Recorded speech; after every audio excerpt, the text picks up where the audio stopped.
আসসালামু আলাইকুম বন্ধুরা, বাংলাদেশ বিমান বাহিনীতে অফিসার ক্যাডেট হিসেবে বিশাল একটি নিয়োগ বিজ্ঞপ্তি প্রকাশিত হয়েছে। 93তম বিএফএ কোর্সে এই নিয়োগ বিজ্ঞপ্তিটি প্রকাশিত হয়েছে। যোগদানের সম্ভাব্য তারিখ হচ্ছে 21 ডিসেম্বর 2025। তো এখানে কি কি সুবিধা আছে, কিভাবে আবেদন করবেন এবং আবেদনপত্র কবে থেকে শুরু করবেন সে সম্পর্কে বিস্তারিত আলোচনা করব। তো এখানে অফিসার ক্যাডেট হিসেবে ভর্তি পরবর্তী সুবিধা হচ্ছে ক্যারিয়ার বৈমানিক হিসেবে প্রতিষ্ঠিত হওয়ার সুযোগ। এছাড়াও engineering officer, air traffic controller এবং এয়ার ডিফেন্স উইপন কন্ট্রোলার হিসেবে প্রতিষ্ঠিত হওয়ার সুযোগ। বিদেশে প্রশিক্ষণের সুযোগ রয়েছে, উচ্চশিক্ষার সুবিধা রয়েছে, জাতিসংঘ মিশনে যাওয়ার সুবিধা রয়েছে, বাংলাদেশ দূতাবাসে কাজ করার সুবিধা রয়েছে, বাসস্থান এবং রেশন, নিরাপদ ও মনোরম পরিবেশে মানসম্মত ও সুসজ্জিত বাসস্থান এবং ভর্তুকি মূল্যে রেশন প্রাপ্তির সুবিধা পাবেন। এবং সন্তানদের অধ্যয়নের সুবিধাও আছে, এখানে যাতায়াতের সুবিধা আছে, গাড়ি ঋণ ও ডিওএইচএস প্লট এর সুবিধাও আছে, চিকিৎসা সুবিধা আছে। এরপরে শাখা পরিবর্তনেরও সুযোগ সুবিধা রয়েছে। তো এখানে আরও কিছু সুযোগ সুবিধা রয়েছে। প্রশিক্ষণকালীন অফিসার ক্যাডেটদের মাসিক বেতন হবে 10,000 টাকা এবং প্রশিক্ষণ শেষে পদবি অনুসারে সরকার কর্তৃক জারিকৃত বেতন ও ভাতা দিয়ে প্রাপ্য হবেন। তো প্রশিক্ষণ শেষে অর্জিত ডিগ্রি হচ্ছে বাংলাদেশ ইউনিভার্সিটি অফ প্রফেশনালের অধীন বিএসসি সম্মান অ্যারোনটিক্স অর্থাৎ বিবিএ ডিগ্রি অর্জন। তো এখানে কিভাবে নির্বাচন করা হবে? প্রাথমিক লিখিত পরীক্ষা, আইকিউ, ইংরেজি, গণিত ও পদার্থ, প্রাথমিক ডাক্তারি পরীক্ষা, প্রাথমিক মৌখিক পরীক্ষা আন্তঃবাহিনী নির্বাচন পর্ষদ কর্তৃক অর্থাৎ আইএসএসবি কর্তৃক এবং কেন্দ্রীয় পর্ষদ সিএমপি কর্তৃক চূড়ান্ত স্বাস্থ্য পরীক্ষা, ক্যাডেট চূড়ান্ত নির্বাচন পর্ষদ। এইভাবে আপনাদের নির্বাচন পদ্ধতিটি শুরু হবে। তো এখানে বলছে 2025 সালের এইচএসসি পরীক্ষার্থীরা আবেদন করতে পারবেন। পরীক্ষার তারিখ হচ্ছে 15, 18, 22, 25, 29 জুন 2025। এরপর হচ্ছে 2, 13, 16, 20, 23, 27 ও 30 জুলাই 2025, 3, 6, 10, 17। এখানে যে তারিখগুলো আছে এই তারিখের পরীক্ষার কেন্দ্র থাকবে হচ্ছে বাংলাদেশ বিমান বাহিনী তথ্য নির্বাচন কেন্দ্র, পুরাতন বিমানবন্দর, তেজগাঁও, ঢাকা। তো 15 জুন 2025 তারিখ হতে পরীক্ষার সময়সূচি এই ওয়েবসাইটে প্রকাশ করা হবে। তো অনলাইনে আবেদনের সময়সীমা হচ্ছে 15 মে 2025 থেকে 26 সেপ্টেম্বর 2025। কিভাবে আবেদনপত্র জমা দিবেন বলছে, প্রার্থীদের আবেদনপত্র সঠিকভাবে পূরণ করতে পরীক্ষার সময়িত পূর্বে স্বীকৃত প্রবেশপত্র, নিম্নলিখিত সনদপত্র পরীক্ষা কেন্দ্রে উপস্থিত থাকতে হবে। সকল শিক্ষাগত যোগ্যতার সাময়িক সনদ, প্রশংসাপত্র এবং নম্বরপত্রের সত্যায়িত ফটোকপি, নাগরিকত্ব, চারিত্রিক সনদপত্র বা বৈবাহিক অবস্থা উল্লেখপূর্বক এটি জমা দিতে হবে। উক্ত সনদ স্ব-স্ব ইউনিয়ন পরিষদ বা মিউনিসিপাল চেয়ারম্যান বা ওয়ার্ড কাউন্সিলর কর্তৃক সত্যায়িত হতে হবে। উক্ত এবং সদ্য তোলা 12 কপি পাসপোর্ট এবং 4 কপি স্ট্যাম্প আকারের সত্যায়িত ছবি অবশ্যই ল্যাব প্রিন্ট হতে হবে। পুরুষ প্রার্থীদের ক্ষেত্রে কলার সহ শার্ট পরিহিত এবং মহিলা প্রার্থীদের ক্ষেত্রে কান সহ সম্পূর্ণ মুখমণ্ডল প্রদর্শিত ছবি হতে হবে। বর্তমান এবং সর্বশেষ শিক্ষা প্রতিষ্ঠান প্রদান কর্তৃক প্রদত্ত চারিত্রিক সনদপত্র থাকতে হবে।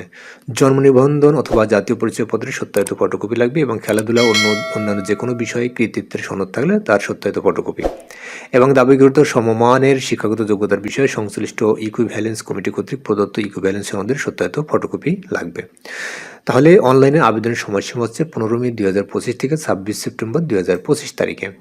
তো এখানে কিভাবে আবেদন করবেন? আবেদনের ঠিকানা হচ্ছে joinairforce.baf.mil.bd। এই ওয়েবসাইটে প্রবেশ করে অ্যাপ্লাই নাও বাটনে ক্লিক করে পরবর্তী নির্দেশনা অনুযায়ী রেজিস্ট্রেশন করে নির্ধারিত ফি পরিশোধ করা হলে রেজিস্ট্রিকৃত মোবাইল নম্বরে ইউজার আইডি এবং পাসওয়ার্ড প্রেরণ করা হবে। কেবলমাত্র বিমান সদর কর্তৃক নির্দিষ্ট কিছু কলেজের শিক্ষার্থীরা শুধুমাত্র প্রথমবার আবেদনের ক্ষেত্রে বিনামূল্যে আবেদন করতে পারবেন।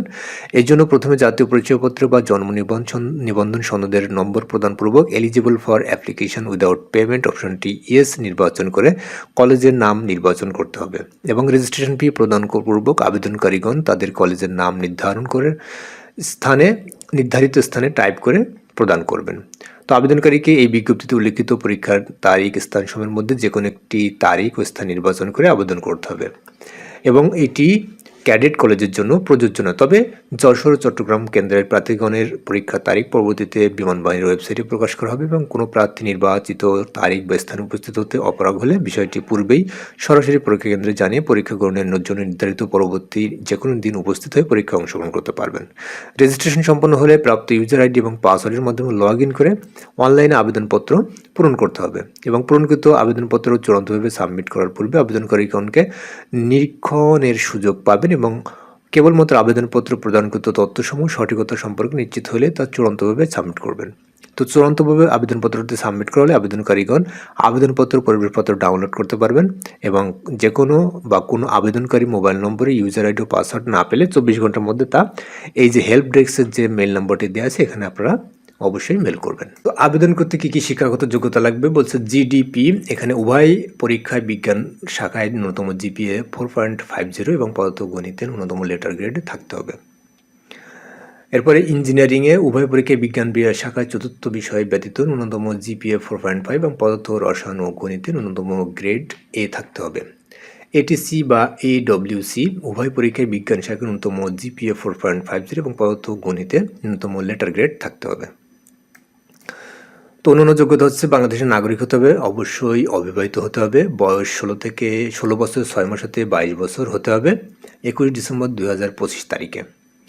উচ্চতা 5 ফুট 4 ইঞ্চি কমপক্ষে পুরুষ প্রার্থীদের জন্য এবং মহিলা প্রার্থীদের জন্য কমপক্ষে 5 ফুট 4 ইঞ্চি এবং অন্যান্যদের ক্ষেত্রে 5 ফুট 2 ইঞ্চি। বুকের মাপ পুরুষ প্রার্থীদের ক্ষেত্রে 32 ইঞ্চি এবং প্রসারিত 2 এবং মহিলা প্রার্থীদের ক্ষেত্রে 28 ইঞ্চি প্রসারিত 2 অর্থাৎ 34 প্রসারণ এবং মহিলাদের ক্ষেত্রে প্রসারণ 30। আমি আবার বলছি, বুকের মাপ পুরুষ প্রার্থীদের ক্ষেত্রে প্রসারিত অবস্থায় 34 এবং মহিলা প্রার্থীদের ক্ষেত্রে প্রসারিত অবস্থায় 30। ওজন বয়স উচ্চতা অনুযায়ী এবং চোখ এর দৃষ্টিশক্তি 6/6 থাকতে হবে। তো প্রার্থীদের অযোগ্যতা কি কি? সেনা, নৌ, বিমান বাহিনী অথবা অন্য কোনো বাহিনী যদি অপসারিত বা বরখাস্ত করেন বা স্বেচ্ছা অবসর গ্রহণ করেন তাহলে আপনি এখানে অযোগ্য বলে বিবেচিত হবেন। প্রার্থীর বয়স 18 বছর হওয়ার পূর্বে ল্যাসিক করা হলে গ্রহণযোগ্য নয়। 18 বছর বয়সের পর ল্যাসিক করা হলে ল্যাসিক অপারেশনের তারিখ হতে চিকিৎসা বা স্বাস্থ্য পরীক্ষার তারিখের মধ্যে জিডিপি শাখার 1 বছর এবং অন্যান্য শাখার জন্য ন্যূনতম 6 মাস অতিবাহিত হতে হবে। দ্বৈত নাগরিকত্ব বা বাংলাদেশ ব্যতীত অন্য যে কোনো দেশে স্থায়ীভাবে বসবাসের অনুমতি থাকলে আপনি আবেদনের অযোগ্য বলে বিবেচিত হবেন। তো বাংলাদেশ মিলিটারি একাডেমিতে 10 সপ্তাহ সহ বাংলাদেশ বিমান বাহিনীতে একাডেমিতে 3 বছর মেয়াদী প্রশিক্ষণ শেষে ফ্লাইং অফিসার পদবিতে নিয়মিত কমিশন প্রদান করা হবে এবং কমিশন প্রাপ্তির পর 1 বছর সহ মোট 4 বছর মেয়াদী স্নাতক ডিগ্রি প্রদান করা হবে। তো এটি ছিল বাংলাদেশ বিমান বাহিনীতে অফিসার ক্যাডেট হিসেবে 93তম বাফা কোর্সে নিয়োগের বিস্তারিত। সবাই যথেষ্ট সময় হাতে রেখে আবেদনপত্র সাবমিট করবেন এই আশাবাদ ব্যক্ত করে এখানে শেষ করছি। আল্লাহ হাফেজ।